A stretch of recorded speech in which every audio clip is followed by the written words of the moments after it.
Buenas noches. Hoy en el búnker vamos a revisar situaciones de cosas que ahora no voy a contar porque tenemos que contarlas después de la cabecera.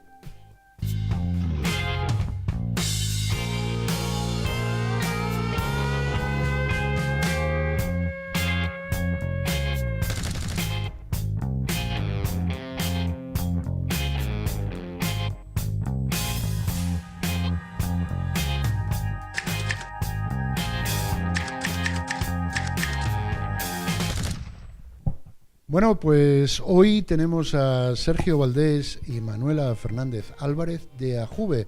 Buenas noches, ¿cómo estamos? Muy buenas, José, muy bien. Buenas noches, Manuela. AJUVE. Asociación de Jubilados Españoles. Sí, que recuerdo que fue al principio AGE, Sí. AJE y después ahora AJUVE. AJUVE, y Manuela os puede contar por qué el cambio. Sí. Sí, bueno, porque estaba registrado AGE como Asociación de Jóvenes Estudiantes. Ajá. Y por eso lo hemos tenido que cambiar. Bueno, siempre AJUVE parece que suena un poco más... Sí, es menos comercial que el otro, pero bueno, lo que importa es lo que hay detrás de ello y no... Las siglas es lo de menos. Sí, pero importa más eso, el mensaje y los objetivos que nos unen. A los dos, ¿cuál es el estado actual de la política de pensiones tras los últimos acontecimientos? Bueno, pues me alegra de que me hagas esa pregunta porque la verdad es que hay una incertidumbre ahora mismo tremenda. Estamos asistiendo a la España de Valle Inclán pura y dura, donde tras la moción de censura nos encontramos con que el partido que presentó los presupuestos y votó a favor de ellos, los partidos, porque era el PP, PNV y Ciudadanos, los que estaban, digamos, a favor de los presupuestos y los votaron a favor, ahora que cambió el gobierno van a votar en contra de los presupuestos y viceversa. O sea, los partidos que votaron en contra de los presupuestos ahora en el trámite del Senado van a votar a favor y además están muy enfadados porque los otros van a votar en contra, como si los otros no tuvieran derecho a enfadarse con ellos por haber votado en contra en su momento y ahora haber votado a favor. Es más, creo que hay un colectivo, una plataforma de jubilados que se van a manifestar delante del Senado el día 16, que creo que es cuando se va a ver este tema, una plataforma de jubilados, digo, indignadísimos, entre comillas, que quede claro que es entre comillas, porque van a intentar presionar al PP y a Ciudadanos para que no voten en contra de los presupuestos. Van a intentar presionarlos para que no voten en contra cuando los partidos que están detrás de ellos, los partidos de izquierda que respaldan a este colectivo o a esta plataforma, votaron en contra. O sea que esto es esquizofrenia pura y dura. Esto es de Kafka. Una locura. Entonces no se sabe si uno acaba siendo cucaracha porque claro, no tienes ni idea, o escarabajo. Claro, porque están todos los caparazones vendidos ya.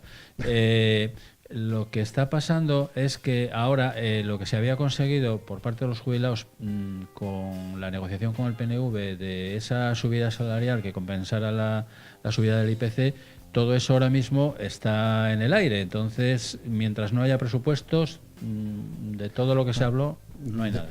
O sea que los presupuestos todavía no están ni vistos. Bueno, ¿subida de pensiones retroactiva? Sí, claro, con la aprobación de los presupuestos en los términos que se aprobó implicaría la subida retroactiva desde el 1 de enero. Los presupuestos tienen efecto retroactivo desde el 1 de enero, con todas las consecuencias, buenas y malas. En el caso serían buenas porque se aplicaría la subida de pensiones en caso de haberla desde el 1 de enero y la gente cobraría eso. Pero no sé cuándo lo cobraría porque, ya digo, en la mejor de las hipótesis, si se aprueba tal como se aprobó en el Congreso, ese trámite lleva un tiempo en el Senado, o sea que hasta que pero en el Senado la mayoría la tiene el PP, o sea, es que es una locura, no hay manera de saber qué va a pasar. Estamos en una situación que es una dicotomía total, porque parece que tiende que lo que antes era negro ahora hay blanco, lo que antes era blanco ahora hay negro, ya no se sabe. Todo cambió en 24 horas. Yo veo una situación ahora mismo con el cambio de gobierno no por nada, o sea, simplemente caótica en el tema de las pensiones, que es lo que nosotros realmente queremos defender, obviamente, a capa y espada. Y lo veo muy mal porque, a ver, no sé, la gente como que perdió también un poquitín, está esperando a ver qué se decide. Y, claro, lo que dice Sergio, esto va a tardar. La gente esperaba, pues bueno, pues en junio ya nos van a dar con carácter retroactivo una parte, tal. Esto va a tardar y no se sabe cómo va a terminar. Es por lo que nosotros, desde luego, vamos a luchar a capa y espada, a Juve, para que vuelva otra vez a ver todo lo que había. Todo lo que hubo para conseguir lo poco que se consiguió, que en realidad no se consiguió, porque todavía no hay nada. Porque está todavía en el aire. Pero es que es lo que nos queda, hacer, porque esto está mal. Están mal en todos los temas, pero en el tema que nos preocupa realmente, porque hay muchísimas personas muy mal, es el de las pensiones. Y están preguntando continuamente, ya lo ves, Sergio. Es que lo que está ocurriendo es que se está tratando este tema como una cuestión coyuntural, decir, bueno, vamos a subir el IPC y tal. Y es un problema estructural que hay gravísimo. O sea, la seguridad social está en unas circunstancias malísimas, como nunca lo había estado antes. La seguridad social lleva 7 años de déficit. La hucha de las pensiones, la famosa hucha de las pensiones, que debería de ser para las pensiones, pero es para muchas más cosas que no son pensiones, según los datos que yo tengo aquí, ahora mismo le quedan en esa hucha 8.000 millones de euros, cuando en 2011 había 67.000 millones. O sea, en 7 años la caída fue enorme. Y los problemas que acucian a los pensionistas, no a corto, pero a medio y largo plazo, yo creo que son de una envergadura tal que si vamos a ser conscientes de la misma, saldríamos corriendo. ¿Por qué? Porque cada vez hay más pensionistas, cada vez hay más pensiones elevadas, porque por la razón que sea, por ejemplo, la pensión máxima está incrementándose mucho. O sea, la cantidad de perceptores de pensiones máximas, que antes era un porcentaje muy reducido, cada vez es más alto. Entonces, las pensiones cada vez son más, los pensionistas cada vez son más, la tasa de natalidad es la más baja en la historia de España, y por eso digo que es un tema estructural, porque a medio y largo plazo no hay visos de solución. La única solución que hay, que no sé cómo la van a enfocar los políticos, el problema es que los políticos a medio y largo plazo nunca planifican nada. La única solución que hay es incrementar la entrada de inmigrantes, incrementar la entrada de personas jóvenes, porque encima nos encontramos ahora con otro problema, que muchos españoles jóvenes en edad de fertilidad, de reproducción, marcharon al extranjero porque aquí no había trabajo. Entonces, o traemos gente de fuera, pero gente de fuera que no sea problemática, gente que sean de una cultura aproximada a la nuestra, que a ser posible que hablen nuestro idioma, que tengan religiones que no entren en confrontación con la nuestra. Es la única opción que yo veo, la inmigración. Importar inmigrantes que tengan algo más que lo que vienen por ahí de Alemania o de Inglaterra, todos al drinking, al bebercio, que yo creo con un poquitín de cultura para poder solventar esto. ¿Ese sería el factor de sostenibilidad? ¿Sería la solución entonces? El factor de sostenibilidad, tal y como lo contemplan los políticos y los economistas, sería un factor que es de insostenibilidad para la economía del pensionista, porque intenta compensar el incremento de la esperanza de vida con una disminución de las pensiones. Eso es el famoso factor de sostenibilidad. Es decir, como vas a vivir más años de los que suponíamos, te vamos a pagar un poco menos para que al final cobres lo mismo, pero repartido en más pagos. A ver si te pegues un tiro. Claro. Sí, porque vamos. Tenía aquí una pregunta. ¿Por qué están continuando? Si la respuesta es optimista, que conteste Manuela. Yo me reservo bueno, es que hay tan pocas cosas optimistas. Yo sigo siendo optimista, Hombre, porque tengo mucha ganas de trabajar y de... No podemos perder, no podemos perder más que el optimismo o el pesimismo, digo, el realismo. Ya, bueno, no, el realismo, por supuesto. Y desde luego la combatividad ante esta situación. Claro. Voy a preguntar, ¿por qué continúan las movilizaciones en el País Vasco? ¿Qué es lo que tenía ahí? Bueno, las movilizaciones en el País Vasco, yo también quisiera saber la razón de la continuidad de ella. Parece ser que no solo en el País Vasco, en más sitios. Ya digo que desconozco los motivos. Yo siempre fui muy crítico con esas movilizaciones del País Vasco, no solo ahora, sino antes, sobre todo antes, porque en los medios de comunicación masivos, yo los llamo medios de incomunicación, porque lo que hacen esos mejorando lo presente, porque no es vuestro caso, que sois una cadena de un ámbito más reducido, pero los grandes medios de comunicación bajaron los niveles de la calidad informativa hasta extremos increíbles. Y entonces lo que están informando de estas movilizaciones en el País Vasco es que son muy solidarias, de que tienen una cosa buena, que ya la comentamos aquí en otro programa, que se alejan de banderas y de siglas. Eso está bien. Pero a mí me parece descabellado que, tal como está la economía de este país, que pidan una pensión mínima de 1.080 euros. Eso parece una broma más que una realidad. Entonces, si se van a seguir manifestando, exigiendo esa pensión mínima de 1.080 euros, con la paradoja de que donde tienen lugar estas manifestaciones es en el País Vasco, que es el lugar de España donde las pensiones son más altas que en el resto. Y que cada vez que hay presupuestos les toca la bonoloto, porque van para allá un montón de millones. Eso está claro. Y bueno, y para tenerlos contentos hay que seguir untando la máquina. De todas formas, yo pienso que eso, Sergio, eso es algo que no tardará en saberse, porque el motivo por el cual en el País Vasco, por ejemplo, y en algún otro sitio, las manifestaciones son mayores y más continuadas. Bueno, mientras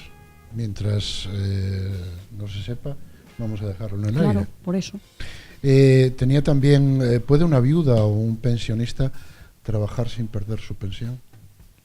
Bueno, pueden ahora mismo, desde hace unos años para acá, puede trabajar, pero en unas condiciones que yo creo que le hacen poco atractivo el trabajo, porque cualquier persona que esté jubilada y que esté percibiendo una pensión puede trabajar ahora, ya digo, con los cambios que hubo en la legislación, pero a cambio de perder una parte sustancial de esos emolumentos que está recibiendo, con lo cual yo creo que no resulta rentable ni atractivo. Para que la gente lo entienda, en el caso de un autónomo que pretenda seguir trabajando en su tienda, al frente de su tienda y demás, tendría que seguir pagando la cuota de autónomos, tendría que seguir pagando el mismo porcentaje de la Seguridad Social, un porcentaje que se paga siempre para poder tener una pensión el día de mañana, y él lo va a pagar cuando ya está cotizando una pensión. Renunciaría a una parte muy importante, creo que ronda el 50% de la pensión que está percibiendo, entonces claro, es trabajar para el inglés. Yo creo que eso no le interesa a nadie. Entonces, bueno. Sí, da la sensación de que se están riendo del trabajador. O del jubilado trabajador. Del trabajador, de los trabajadores que quedaron en paro y que se han hecho autónomos. Porque, sí, bueno, ¿qué haces? como digo yo, el pueden autónomo, hacer exactamente. El autónomo y el pagador. Exactamente, el pagador. Que no le marcha bien el negocio, ¿qué pasa? Ese tiempo que pagó, o se tiene que meter en el fondo ese que tienen para los autónomos, seguir pagando aun cuando no tenga su negocio para llegar a una jubilación, o de lo contrario se queda sin nada. Y después y eso la jubilación de un autónomo no va, como quien dice, en función. Si una persona se queda sin trabajo y se monta un negocio, si tiene más de 50 años, no puede pasar de los 290 y pico, me parece que son, ¿no?, al mes. No lo sé, lo desconozco, pero los autónomos no solo son unos grandes castigados, creo yo, que son los grandes contribuyentes, sino que además tienen una mala prensa que a mi modo de ver es injusta. Una de las cosas que se achaca siempre a los autónomos es que ¿por qué quieren tener más pensión si cotizaron muy poco dinero? Bueno, la gente cotizó muy poco dinero, muchos de ellos, digo, habrá de todo, pero los casos que yo conozco cotizaron poco dinero porque ganaban muy poco dinero con el negocio. Claro. Algunos incluso estaban teniendo pérdidas y seguían cotizando para poder tener acceso a la pensión. Claro. Entonces, ¿cómo vas a pedir a una persona que está sacando a lo mejor en una tienda 600 euros al mes que cotice más de lo que 300. Está cotizando? Claro, entonces es lógico que hayan cotizado ese es un problema enorme en el tema de las pensiones, los autónomos. Muy castigados están, ¿eh? Yo también, muchísimo. También pienso en las viudas y esas pensiones ridículas que a veces quedan. Claro. Y que no se pueda uno mover para llegar... Para mejorarla un poco. Sí, a un estatus mínimo y poder al menos sobrevivir.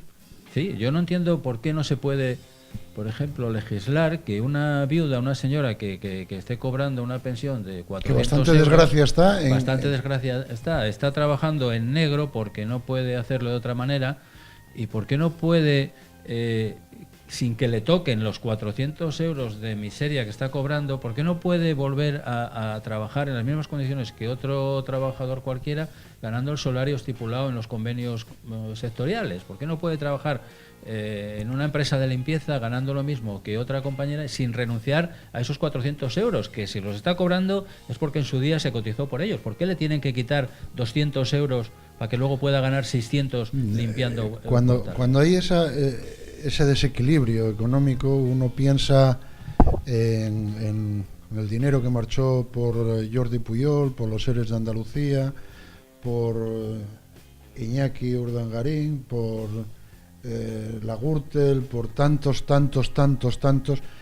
que uno piensa que igual, a lo mejor, si no se hubiera robado tanto, todavía habría dinero en alguna parte.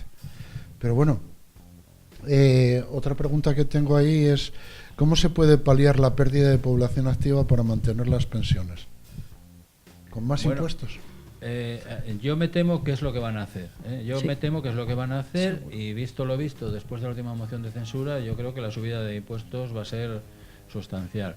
Aquí ya comentamos en otro programa que hay muchísimos pozos donde hay mucho dinero de los españoles que recaudan en base a los impuestos que pagamos y que no quieren tocar.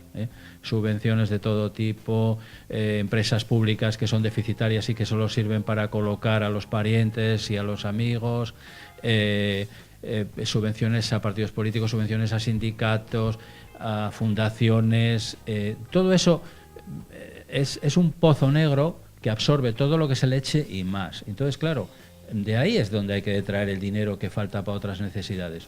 Si no cerramos esa fuga que estamos teniendo por ahí, ¿qué más da que se sigan cobrando más impuestos, exprimiendo a la clase media, que es a la que está pagando las consecuencias de todo esto? ¿Qué más da que se cobre más impuestos si van a ser insaciables? O sea, un país con 400.000 políticos profesionales o 300.000 no es de recibo. No somos una gran potencia mundial como para poder permitirnos ese lujo. Ninguna gran potencia mundial se permite esos lujos, ninguna. Tenemos más coches oficiales que cualquier país de Europa, hombre, por ejemplo.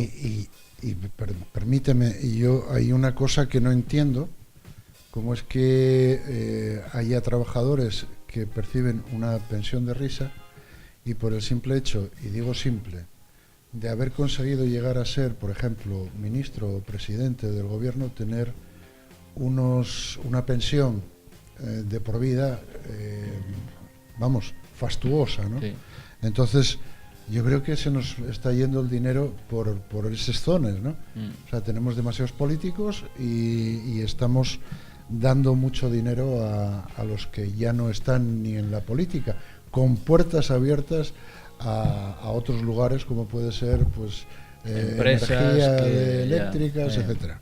Es que yo pienso que es incluso inconstitucional porque hay un artículo en la Constitución española, que es el 14, que dice que todos los españoles somos iguales ante la ley, sin que pueda sin que pueda existir discriminación por razón de raza, sexo, religión o cualquier otra condición política o social. Si todos somos iguales ante la ley, ¿por qué un político cotiza 5 años y ya adquiere el derecho de cobrar una pensión el día de mañana cuando a un trabajador se le exigen muchísimos más años? ¿Dónde está la igualdad ante la ley? ¿Por qué no se recurre? Pero la pregunta mía, José, es ¿por qué eso no se recurre? ¿Por qué se consiente? Porque yo estoy seguro que mediante un procedimiento judicial eso se vendría abajo, llegando al Tribunal Constitucional, que es el que tiene que velar por el cumplimiento de la propia Constitución. ¿Por qué nadie lo recurrió eso? ¿Por qué nadie atacó eso? Yo pienso que no estamos haciendo nada porque estamos viviendo un poco como en un estado de ensoñación hasta que venga el cataplum y entonces los nietos de aquellos abuelos que están percibiendo ese dinerín que ellos dan dejen de percibirlo y entonces habrá que hacer alguna cosa. Habrá que moverse, sí. Habrá que moverse. Manuela se mueve mucho, es una activista social muy importante y ella sabe lo difícil que resulta convencer a la gente para que se movilicen y hagan algo. Pues sí, la verdad, además unos cabreos. Pero vamos a ver. Esto que acabas de decir no me entra en la cabeza, porque esos políticos van a trabajar a grandes empresas cuando salen. Con mucho dinero además y después a la hora de ¿por qué motivo tienen que tener? Y el resto de la gente, nada. Un señor que esté de ministro, puede ser posible? Por ejemplo, a ver, ahora es que no se habla crees en nadie. de lo efímero que puede ser este gobierno. Por poner un ejemplo para que se entienda. Un señor que esté de ministro un día solamente tiene derecho a percibir el 80% del sueldo de ministro durante 2 años. Ya, bueno, pues. Por no hablar de los presidentes de gobierno, las condiciones que tiene el presidente de gobierno. El artículo 14 de la Constitución. Sí, es de risa. Exactamente. Se lo pasan por el. Sí. Exactamente. Y esto sería cuestión de. Están recogiendo firmas, Están recogiendo firmas, pero claro, no se pueden recoger en 3 sitios de España. Tendría que ser a nivel tal, para quitar eso. Ahí podría venir mucho dinero. Y aparte de eso, no estar todos tan lanzados para ir al sillón. Sí, claro. Para ir al sillón. Para ir al sillón, para ir al sillón presidencial, a los otros sillones y a todas partes. Es que, por Dios. Pillar como sea, pillar cacho. No, hombre, es que, por Dios. Compañeros, nos están diciendo que estamos en tiempo. Me gustaría que cuando tengamos alguna noticia, alguna situación, vengáis por aquí por el búnker. Sabéis que el búnker está abierto a todos, porque aquí no lo sé si en el artículo 14 de la Constitución somos todos iguales, pero aquí en el búnker y sin artículo somos todos iguales y tenéis derecho todos a decir lo que pensáis aquí, en tierra de nadie, diciendo lo que otros no dicen. Compañeros, Sergio, decimos Manuela. La mitad, que conste que decimos la mitad de lo que quisiéramos decir. Pero bueno, sí, pero bueno, vamos a ser coherentes. Exactamente. Y vamos a decir solo la mitad, porque la otra mitad puede ser que los demás lo dejemos pensando, porque yo también digo la mitad de lo que pienso. Me lo imagino. Sí. La otra mitad en privado. La otra mitad ya lo pensamos. Exactamente, es verdad. Manuela, Sergio, encantado. Muchas gracias a Asturias Televisión por darnos esta ventana para poder comentar a la gente de Asturias las inquietudes nuestras, los objetivos que tenemos y en lo que estamos metidos. Pues nada, aquí tenéis siempre la puerta abierta. Pues nada, entraremos más veces. Muchas gracias. Muchas gracias por venir. Gracias. Bueno, compañeros, ya sabéis que tenemos un correo que es el bunker@esasturias.tv y que ahí podéis escribirme y decirme lo que pensáis o incluso lo que me queréis llamar. Pero recordar que yo os buscaré. Mientras tanto, buenas noches, que tengáis una noche plácida y feliz. Y mañana más, pero nunca mejor que hoy. Hasta mañana.